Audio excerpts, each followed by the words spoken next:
This holiday, give the gift that says, let's cancel plans and just lounge. MeUndies has dropped their new holiday collection, and it's made for maximum cozy. We're talking soft as snow, ultramodal fabric, festive prints, and loungewear so comfy, your couch might get jealous. Onesies, hoodies, joggers, even delightfully quirky holiday designs. You're welcome. Knock out all your holiday gifting needs with deals up to 60% off at MeUndies.com/Spotify. Enter promo code Spotify. That's MeUndies.com/Spotify, code Spotify.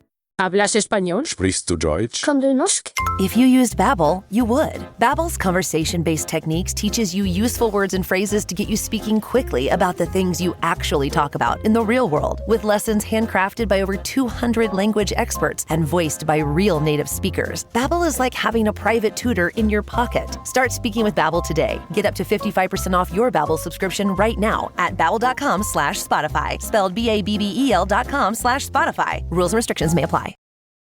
This episode is brought to you by Progressive Commercial Insurance. Business owners, meet Progressive Insurance. They make it easy to get discounts on commercial auto insurance and find coverages to grow with your business. Quote in as little as 8 minutes at progressivecommercial.com. Progressive Casualty Insurance Company. Coverage provided and serviced by affiliated and third-party insurers. Discounts and coverage selections not available in all states or situations.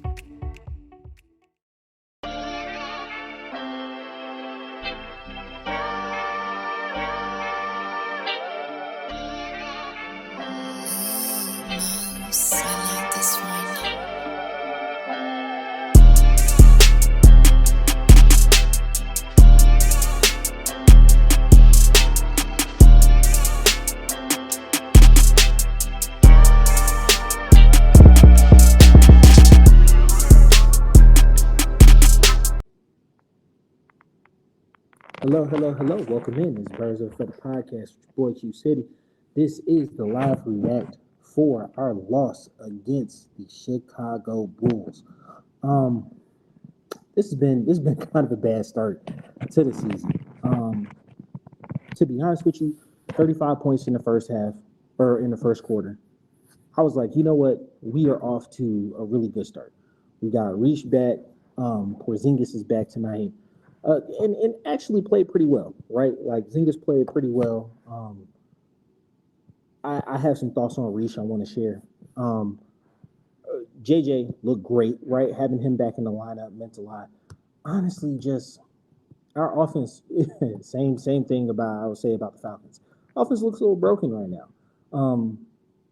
Yeah, I know I say that we scored almost 130 points, but we can't get critical buckets when we need them, right? And we go through some serious lulls. Basketball is a game of runs. Completely understand that. They had a pretty good run to end the half, and then they had like a 7-0 run that was like critical to them taking the lead with like 4 minutes left. Yet again, the third quarter continues to be our downfall, right? So because we were up 8 and up 1 after we were up 8 first quarter, up 1 at half. All of our ties and lead changes came within the third quarter when we're consistently trying to build a lead, build some space. We're not really executing out of half. Like, this has been consistent now, right? Like, this is showing itself all 4 games. It is very early in the season. I think that it's too early to be like, oh, we're going to blow it up, or we're going to do this, we're going to do that. Plenty of teams lose 3 out of 4. Right? But great teams usually don't. Once again, still very early in the season, not going to panic too much. But I do have some individual thoughts about players that kind of popped in my mind throughout the game, right? Firstly, Trey, it sounds crazy, is not handling the ball enough. I understand that JJ is a secondary ball handler, right? And he has made some really good reads, really good passes. Like, when he gets into the paint, he has like a second sense to find a cutting Porzingis under the rim, which he found multiple times, right? Trey makes that pass consistently. But like, another part of Trey's game that just isn't there right now is the 3-ball. And from what I've seen from him is he usually feeds off the energy of being a primary ball handler, getting assists, and then really attacking as a scorer. He's not getting to the rim at a high rate, but Trae never gets all the way to the rim at a high rate. It's usually the floater, right? But it's not overly falling for him right now. He is getting to the line pretty decently. I think he had 8 or 10 attempts tonight. And he shoots it. He's an 83% shooter. So him getting 8 to 10 points from the line it's pretty good, right? But that 3 ball is just not falling right now, and that's hurting the offense. People who have smoke for Trae on defense, and I'll go deeper into this when we do the pod. We'll do like game breakdowns or whatever. You're really speaking on the fact that Trae is not a dominant on-ball defender, and he struggles on rotation on the short corner threes. Guess what? All high usage stars struggle on short corner rotation for the 3. Right? Pretty much all of them. It's not new. It's not wild. It's not crazy. They all struggle getting to the short corner on the 3 if they're involved. If they're not involved in the high pick and roll action, right? When they bring Trae up to the high pick and roll action, and he'll touch and go, right? He doesn't get caught on bigs. He rotates pretty decently. I think the whole narrative that Trae Young is so bad on defense is really overplayed. Truly. I truly feel like it's overplayed. He's not a dominant defender, but he's just not like this terrible person on defense, right? And then like as an on-ball defender, he's just not good. He's smaller than most players, right? He's not going to be a dominant on-ball defender. It's just not going to happen. But you surround him with long, lengthy defenders, so that's not the case. Speaking of which, Dyson's offensive game is completely gone.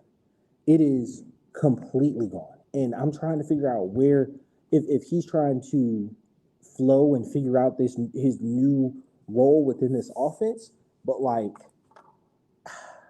haven't really seen him take a 3 this year. Haven't seen him do anything in the mid-range to help expand his game. He is still a defensive menace, and I will 100% give him that, right? But like that little floater in the reverse lay under the rim from the baseline cut used to be automatic. He's missed tons of floaters, and then he missed the backdoor cut tonight. He is off offensively, and I don't know if it's just a function of like not touching the ball a lot.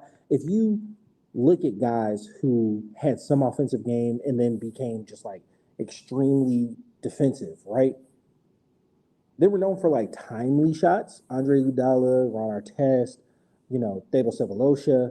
Yeah, timely shots, but like their whole offensive package just kind of got regressed. And I think a good bit of that is just not touching the ball a lot. And you're not going to in this offense. And that's understandable to an extent, right? But it's like it's almost depressing to see how much his offensive game has regressed in just a year. Granted, once again, it's only 4 games. These are overreactions. I'm just giving them because we're 1-3 right now. All right. Next, you have Reach. I'm going to save him because I got some thoughts on him. Let's go JJ, right? JJ has shown very, very prolific passing ability. It's really nice. He's a big, dominant body. He runs the floor very well. He's active. I would love to see a little bit more of him on the defensive end. I think since he started to up his offensive usage, you've seen a slight dip on the defensive end. He kind of is cool with people going by, back tapping, or just like challenging at the rim, but not really a full challenge, more just like a wait and block type of challenge. I kind of want to see more from him defensively, but I am loving how his game is changing offensively.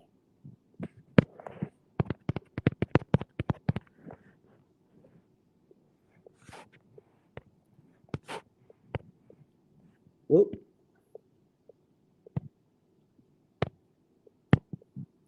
All right, there we go. I'm back. My fault. Then we got Porzingis, right? Porzingis, he's looking decent off the coming back. This is only his 2nd game, right? It was flu-like symptoms. I'm not sure if it was the managing of pots or it was truly flu-like symptoms. Either way, he's back. We should have exploited that mismatch all night. Vooch, anytime Vooch wasn't in the game and we weren't going to Zingis, I was like, what are we doing? He's a big body down low. He's active on the glass. He cut on the baseline. He had several passes from JJ. It's just defensively, he'll challenge at the rim, but he's not overly going to stay in front of people like that. But I think he's a good player. He's a good mix right now. He's what's needed on the team. Shoot some ill-timed threes, but those threes need to be shot. Big O off the bench. I'm liking what I'm seeing. Gay, I'm liking what I'm seeing from him. I'm not liking what I'm seeing from Luke Kennard right now. He's not as aggressive as I want him to be. And you're on the field, you're on the court to be a sniper. So like I need you to put up more shots with no conscience. No is definitely putting up shots. He seems to really embrace that 6-man role, right? Like he's stepping in defensively, but he's also like very open and willing to take that Karis LeVert role that we had last year, right? Where it's like, I'm gonna shoot. Y'all need scoring off the bench. I'm gonna shoot. They're staggering. I like his rotation right now because he's staggering Trey, JJ. You really don't see Trey out there with too many like just brick lineups, right? When everybody's healthy. Obviously, there were some funky lineups in the last 2 games, but when everybody's healthy, you don't see Trey out there with like, you don't see Trey, Dyson. Yeah, because even at the 3, you'd go Luke, Naw, or Reach. So like there's at least one shooter there, and then O can stretch. Gaye can stretch the ball. Zingas can shoot. Beat got some minutes. Keaton got some minutes. But for the most part, you don't see just brick lineups out there, right? Where it's like, oh, we're going to ground and pound you, and Trey doesn't have. Now, you do see lineups out there with no rim protection, and you see lineups out there without decent cutters or post players. That could be an issue that we got to see how the offense evolves. Now, getting to my Reach point. What I saw from Reach say tonight, right, is that he is the number 1 overall pick. I think he has potential to be a great player. I'm calling it now. It's super early, but I'm just going to be honest about it. I don't think him being the best player that he can be happens next to Trey and JJ. One of them have to go for him to step into his role of being a dominant wing scorer and ball handler. Because right now, they're kind of relegating him to a super talented 3-and-D. You see a lot of ability there, right? With his ability to knock down corner and wing threes, and really be a defensive menace. He gives a lot of effort, still kind of figuring things out. But like you saw flashes last year, his ability to take people off the dribble, get into the mid post, get into the mid range, shoot over defenders because he is 6'9", 6'10", right? And right now, that part of his game is just kind of completely regressed because you've got JJ penetrating and ball handling, right? And so, like, you need to be an outlet for him. Or you got Trey, who is either going to shoot a 3 or try to get to the rim, and once again, you got to be an outlet for him. So the back cuts behind drives, haven't really seen that happen. I want to see a lot more of that, like that 45 or that slot cut. It does wonders. So I want to see that a bit more in the offense, but ultimately, we deserve to lose this game. We had too many runs late, too many, like, our percentages have been atrocious this year. And we've invested too much in the offense to shoot the 3 the way that we do. And at one point in time, I think in the third quarter, Chicago was like at 19% on 3s. So, for us to still consistently be going through this is frustrating. Wednesday versus the Nets. Check back in. I'll be here. It's the team. We gonna deal with them because they're our team. So it's been your boy Q City. I appreciate y'all. Thank you. I'm out. Peace.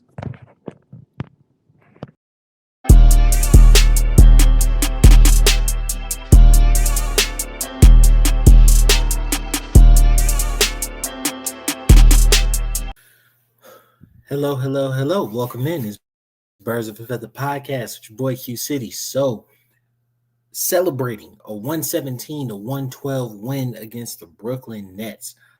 Boy, this game got dicey toward the end.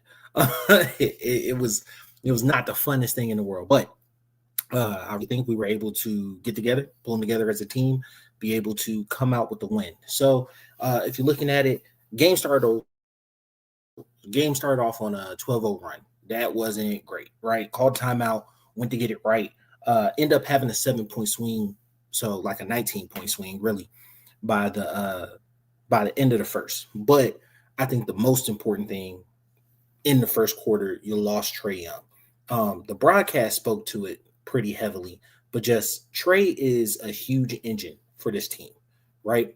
He's what drives us. He's what makes everything go. And there's a noticeable decline in the offense when Trae is out. But Trae doesn't miss a whole lot of games. I want to say his lowest game total might be like 57 or 58, a couple like 3 years ago or something like that, or the year coming off the Eastern Conference Finals. I think he missed a good bit of days, but Trae's good for playing 65 plus most seasons, right? And so he's tough, especially like I say as a little guy. Trae's taller than me, right? So like I'm 5'10". Trae's like 6'1", 6'2". So, or 6 foot 6'1". So, he's taller than me, but for his profession, for a little guy, he's super tough, right? And definitely able to stay on the court. So for him, like you saw Gay roll over, hit his knee. It looked bad, right? It looked like hyperextension, a tear, million other things when you see that. Trae flexed for a little bit, sat on the floor for a little bit. They called the timeout, got up. He walked all the way toward the end of the floor. They took the ball out. He came down the floor and was just like, no, I couldn't do it. I knew something was wrong because when they inbounded the ball, he waved it off. Like he didn't even want to bring the ball up. You could tell he was in some pain. So immediately went to the locker room. The immediate diagnosis was a knee sprain and have him out for the game. Obviously, they're going to do some tests on it, and hopefully we have some information by tomorrow, long term on what he looks like. So, that's the worst thing coming out of this game. Some other takeaways that I have. So I have a few, right? First, Brooklyn's terrible, right? They're 0-5. Brooklyn is a team we should beat. But Brooklyn was very much in this game. Now, granted, we didn't have Trae, but, we got up 17, and they consistently brought it down to 8 with multiple runs. Michael Porter Jr. had a day, but I think that speaks to a point I want to get to a little later. Michael Porter Jr. had a day. As much as we talk about Cam, I think he's on a mission this year, right?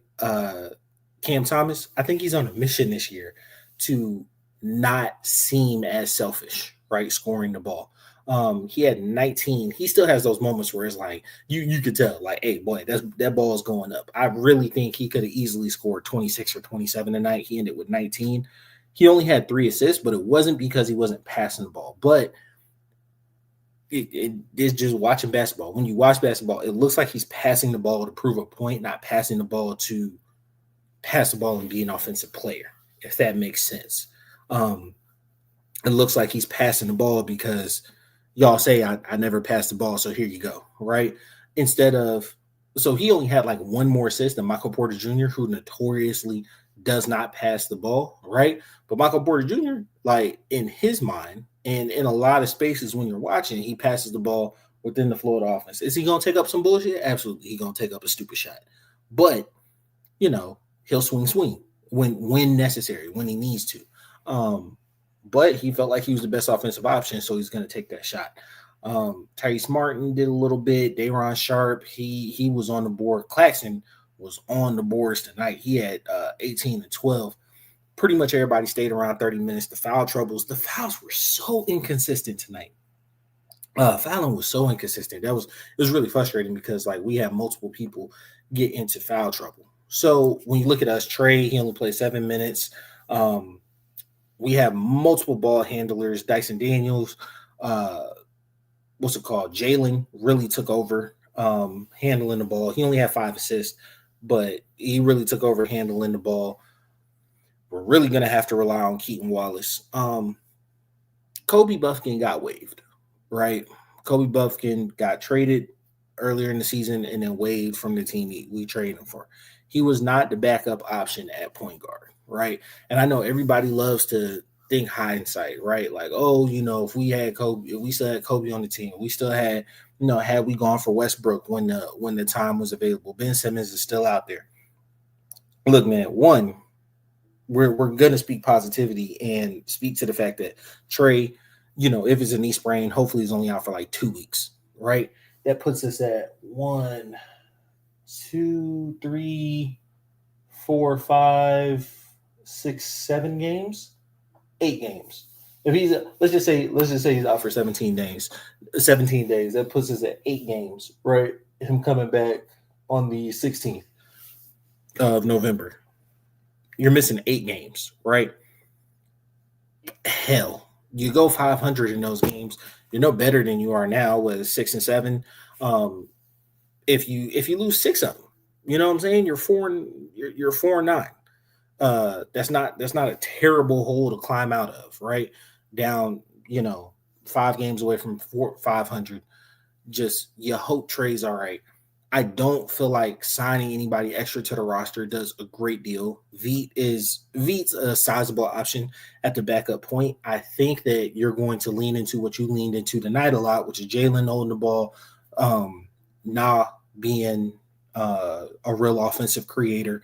And when I say offensive creator, I'm not necessarily meaning like facilitating the offense and passing the ball. I still think, Keaton is going to take a big role. I wouldn't be surprised if they started Veet and kept Keaton with the second unit, because with Veet on the floor, you can have Jalen handle the ball, bring the ball up. He's showing amazing ability passing the ball. You see 5 assists. He wasn't necessarily getting sold tonight, but a lot of his passes lead to really good offense. So he's got the size, he's got the frame, he's making some really good passes and offensive reads. So like you feel comfortable with the offense flowing through him if necessary, right? Down in the fourth quarter, I didn't necessarily love it, right? He had Claxton on him multiple times, and you end up getting into a high pick and roll action with Dyson and having Dyson takes Claxton to the rim when you could have took him off the dribble at the high key, right? And I think that's at the top of the key. I think that's like just something you kind of got to learn. Be more aggressive offensively, know when you need to be aggressive and attack the rim. He knocked down 2 big threes to kind of, chill them out when they were making runs. Offense went dead late. We didn't score in the last 3.5 minutes. Didn't score a field goal in the last 3.5 minutes. I think we got to the line a couple times, which helped us like build that distance or whatnot. But they locked up and played defense. We allowed 112, which is one of the lower totals that we've allowed this season already. Still scored 117, which is, averaging around that 120 range. So like the offense was still there for the most part, sharing the ball. The foul situation, Porzingis ended up fouling out. Jalen had 4 early in the third. Big O had 5. Like late in the game. It's like, dang, bro, like the foul calls were so inconsistent tonight. I think was the part that was frustrating. Jalen, I think, caught his third, like literally didn't even push the guy. It's just touching the body as dude's going down the lane. And I get it, but like letter of the law is impediment of movement. So like, yes, it's a foul. But that's never called. Like, spirit of the law is like, bro, I'm just putting my hands on you, right? So, like, I'm literally passing you off to whoever I'm gonna go through as you're going through the zone. Because they were in the zone, right? They were in the zone. He brought him up to the pick. I'm gonna put my hands on him as he, like, I'm falling back in the drop as this guy cuts through and putting my hands on him, right? And it's just like, that's a very normal basketball play. You see it 100 times, it's not called, but it's called tonight, right? And it was ticky-tack, but I can't say it was one-sided because the Nets got in foul trouble too. That's why you see a lot of people at like between 28 and 32 minutes because like everybody was in foul trouble. Had to reach deep into the bench tonight. Gay is earning minutes. Big O is expensive, but he does a lot, and I love him as a player. So like, obviously I don't look forward to him leaving anywhere, and I don't think Kristaps is like a long-term proposition, but like you're gonna have to carve out minutes for Gay between Jalen, Reese, Kristaps, Big O down there in the 4-5 spot. NAW, Nah, that's what I call him. You know what I'm saying? Nah, when he slides down the small ball moments, like Gay's got to touch the floor. He's at 14 minutes, but like, yeah, that's right around where you want him, 14 to 17 minutes, and they're impactful, right? He's running the floor, he's contesting shots, he get a little too much dip on his chip on the offensive end. I ain't gonna lie about it. Like he does kind of be feeling himself on the offensive end, but for the most part, he is a plus. He's a plus defender and he's a plus lob threat. You know, he works very well with Trey. Obviously, Trey not being there tonight kind of stymie things.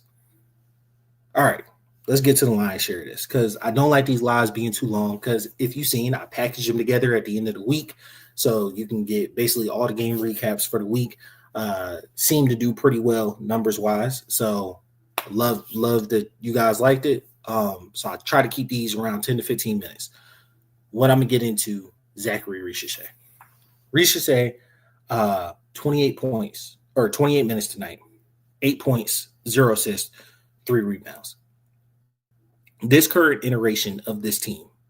Oh, my bad. Before I get into him, I've been on Luke Kennard's ass. He did good tonight. I got to give him props because I've been on his ass all the last 4 games. He did good tonight. No notes. He was aggressive with his shot. He definitely stepped up once Trey went out. Great game by him. Reese is struggling. I'm not sure if it's a soft slump, if it's a current iteration of the team and the offense and the role that he's being asked to play, but he is struggling right now. First off, Michael Porter Jr. gave him a serious welcome to the NBA moment, was eating his lunch. Porter scored 32. I want to say like the first 21, 22 was on Reese, bro, and they end up switching off and putting Dyson on him. Dyson got some work too, right? So it's like he was hot. It just is what it is, but you can tell he's struggling, like confidence-wise. His shot isn't there. He's not being aggressive toward the rim at all. His cuts are late. I'm really, really about what he's looking like in this offense. With these added pieces, he doesn't look good right now, and I'm not sure if it's a mental thing. I'm not sure if it's just an offensive thing.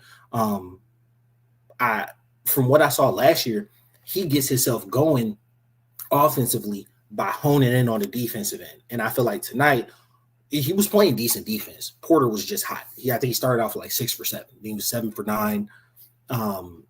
At one point he was like 11 for 15. You know what I'm saying? And a lot of these are threes, tough shots, hands in your face. Like he works really hard on the defensive end that leads to like wide open opportunities. He's getting hustle buckets and whatnot because it's not like he's getting a lot of plays called for him. You know what I'm saying? But like he couldn't really hone in on the defensive end tonight, and then your shots also not falling. When I do the Hawks pod tomorrow, I'll deep dive into a lot of these numbers with a lot of people.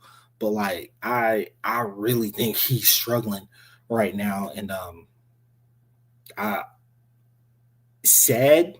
But like with Trey out, maybe he takes on a bigger role, and then he can keep that moving forward. Because I hate to say it, this is what we saw with DeAndre, right? When we started adding a bunch of pieces to really support Trey, which is the main goal, right? Add these pieces to support Trey. Once we started doing that, we kind of saw Dre's moments, like his usage moments go down, and then also injuries started to pile up. Real honed in on the defensive end, eventually relegated to the bench, got moved. I don't want to see that happen to Reese. I think Reese has a ton of talent. So we'll get into that a little bit more. I appreciate you guys. It's been your boy Q City. Follow me at Q City 11, but follow the page at BOAF Media on all social media platforms. Hit that bell so you know when we're going live. I appreciate you. It's been your boy Q City, and I'm out. Peace.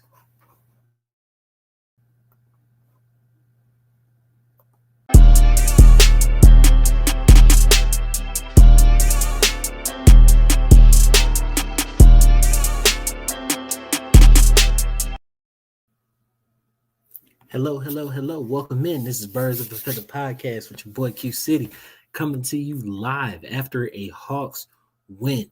3-3 on the season versus the Indiana Pacers. That was a beautiful win, much, much needed.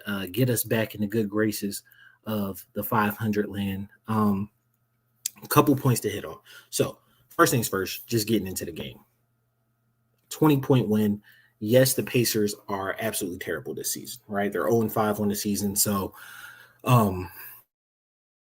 two of our wins have come against winless teams, and then the other win came against Orlando, who honestly can't really score. So maybe not a marquee team, but a good function of a team is winning games you're supposed to win. Honestly, we should be 4-2 then, because the Raptors' only win on the season is us. So that's not great. Like I pointed out, figured Jalen Johnson was going to be the primary ball handler, primary play initiator. He had 8 assists tonight. He wasn't really sold for the most part. You can see he's got great passing IQ. He's got an ability to see the floor. I would love for him to be a little more dominant in terms of really taking excess ball handling duties away. Obviously, he's not LeBron, but playing a really big point forward role, right? Ball in your hands, most possessions. Offensive hub really goes through you, especially while Trey's out right now. I would love to see him stay out of the lane a little bit, can have a more consistent mid-range 2-3-point shot, just because with his passing ability, it opens up the whole floor, right? And then you pick and choose when you're going to drive and attack the rim. I don't really care about him I want him to get rebounds, but on the offensive end, I'm not really worried about you crashing the boards and getting tip backs, pushbacks and stuff like that. You got Zingas for that. You got Big O for that. And we need Ricochet to do that a bit more, but we'll get to him. Wallace stepped in. Hey, man is a play-in monster. Yeah, not a play-in. He's a group game monster. You know what I'm saying? So this is our first NBA Cup game. We're 1-0. We're in group stage A. Love to see it. We're taking the ability for us to really work without Trey right now. And I don't know what's up with Trey. Anytime you start quoting, anytime your knee gets rolled up on and you start quoting Bible verses, it's not the best. It's not the best. He supposedly got the MRI. Won't have a true definition of what happened until tomorrow. They were quick to say it was not an ACL injury, but there's tons of other things in the knee. We don't know how long he's going to be out, what this looks like, if he needs surgery. It's a lot of ambiguity. And we're one of the few podcasts with Atlanta sports that do Falcons and Hawks. And the tenor theme around Atlanta sports is bro, you can't get no information for real. You can't get no information about what's really going on with player injuries. And it's so frustrating. But, prayers are for Trey. Obviously. Getting to Luke Kennard. Y'all have heard me be on him. Another game, being aggressive, hunting 3. He wasn't really, to my knowledge, I don't think he scored a ton. But he was active. 26 points, 2 boards, 3 assists. Yeah, he touched the ball. He touched the ball a bit. I was glad to see it. Who else do I want to touch on? Because I got 2 long rants. Dyson Daniels, a lot of action around the rim. Love seeing that. That float game is coming back. The little George Gervin finger roll was nice.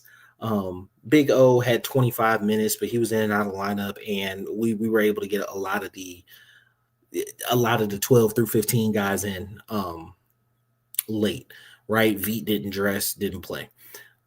So now getting to the 2 big rants. One on the defensive end. Defensively, we held the Pacers to 38%, 35% from the field, and then 27 from 3. They were missing shots, don't get me wrong, but the interior presence at the rim is something that has not happened in any other game like it happened this game. Granted, Siakam was the hub, and this isn't the real Pacers team that was in the finals last year, because obviously Hallie isn't there, but the bones of it are the same, And like we were able to really shut down this offense. Even though they're 0-5, this was their worst shooting night of the year, early season, but it's their worst shooting night of the year. We were able to get a crap load of deflections. Dyson was everywhere tonight. But Dyson was everywhere because that goes into my second point. Riche is struggling. Like, it's 5 games into the season. He had a lot of promise after his rookie year. I'll probably get into this a bit more when I do the Hawks pod. So you guys tune into that one. Obviously, you can I'll package this week's stuff together and drop that. But the full-blown Hawks pod will come out tomorrow as well. My bad, should have came out Thursday. If you've been following us for any point in time, our whole schedule was thrown off this week.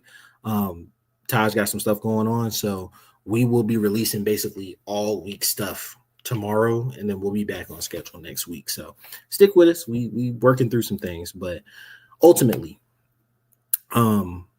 Riche is struggling, and Siakam got 17 in the first half with Riche as primary defender up until I'll probably say halfway through the second quarter. Dyson switched on to him and, significantly impacted him a bit, brought his percentages down. Riche, from what I noticed, is the type of player that needs his defense to fuel his offense because he's not a play initiator on offense, right? So, like, he's not a create off the dribble guy. He's not a bring the ball up guy. He's not a high pass IQ, gonna, break the defense down and make a play type of guy. He's really a come off screens, sit in the corner, sit on the wing, or crash, right, type guy. Or, like come off a pick, catch the ball, crash toward the rim, drive toward the rim. He has not been involved in those actions through 5 games, part 1. 2, his minutes are crazy right now. He's averaging like 24, 25 minutes, right? Not what you want to see from your number 1 overall pick in year 2. For reference, Wembanyama, the Spurs notoriously guard minutes, was like right around 31 his second year with 27% usage. Paolo was up to like 36 or 37 with a right around that 27% usage, even with Franz on his team. What's it called? Who came before then? Franz. It's been a while. But usually once you get into that second year, third year, if you're worth a damn, right? If you're gonna be a guy, you're gonna Ant. Was it Ant? I don't know, but Ant played big minutes his second year as well. I'm trying to remember. Who am I missing? Ant was like 2020. And I skipped all the way to like 23. I'm missing like 2 guys in there. But regardless, if you're a guy, if you're worth a damn, you're gonna be hitting regular minutes, and a good chunk of them, and you're going to hover around that 24 to 27 usage, right? He's hitting like 25 minutes, and his usage is ridiculously low. His usage is around 16 to 21 through 5 games. It's bad. You have a crowd saying, hey, get Riche more touches, but like he's not doing anything in himself to kind of make it to where we want to run the offense through you. He's hovering around the 3-pointer too much. He's not crashing. He's not going toward the boards. I think Jalen being able to be a huge factor on the offensive end and a lot of his game being predicated with going toward the basket has kept him out. And then we went through this last year as well with Trey Mann when we have not Trey Mann, for the Pacers, the shake and bake dude, scored 51. I didn't tell you everything about this dude but his name, but regardless, we went through this last year when he was a wing play initiator, scores off the dribble. It kind of relegated Riche to kind of be in the background and hover around the 3. And so unless Trey's spoon feeding him offense, it's very hard for him to get involved. And like that, you can kind of see he's not playing super confident, and then he's not getting it back on the defensive end to kind of fuel himself, right? So he's gotten countless buckets off just like really good defensive effort and then sprinting out. but he's not getting that this year, right? But you saw, and I if you followed the live, I've mentioned this. JJ off the floor, Trey off the floor, eight quick points, a lay and 2 threes. You know what I'm saying? Still not going toward the basket, which I would want to see a bit more. But I really think that they need to fully examine how his role is, what the lineups with him are going to be like. He was plus 21 tonight, but like the whole team was running well, right? And he was a help, but he wasn't necessarily the reason. And he's got the tools. You want to see a little bit more from him. Overall, love the win. We, out rebounded them, had more assists, had more blocks, had more steals, less turnovers, doubled them up on points in the paint. It was a great game. It was a great game. You don't care about, the personal fouls, even though we did foul a lot. Reach had 4 fouls. I know I'm still on Reach. Reach had 4 fouls. I actually love the fact that he had 4 fouls because he caught 2 on Siakam early, and he was like really defeated. The other 2 were him just being competitive, being in the game, like actually had a reaction to the fouls because he was playing solid defense. Like you want to see him engaged and fully in a game. But the one point I definitely want to hit on, 34-17 in the third. This was the first third quarter. Took us 6 games. This is the first third quarter that we've won this season. I'm not bullshitting. Go back and look. It's the first one that we won. It was absolutely needed, necessary. We actually adjusted out of half. What was it? 63-59 at halftime. Ballooned in the third quarter. This is what we need. We make adjustments. We see what the team is. And especially a team like this, we don't let them stay close. So absolutely happy for it. Love the win. We're 3-3 on the season, 1-0 on group stage. So, excuse me, our next game will be Sunday. Who are we playing? Cavs. Yep. Sunday at the Cavs. So I'll see you then. Like I said, live after every game. Check out for the Hawks pods for the week. We'll have the betting pod. We'll have the Falcons pod on a little later. I appreciate you guys. We love you. It's your boy Q City, and I'm out. Oh, my bad. Follow us on all social media platforms at BOAF Media. Hit that button so you know when we go live. It's been your boy Q City. I'm out. Peace.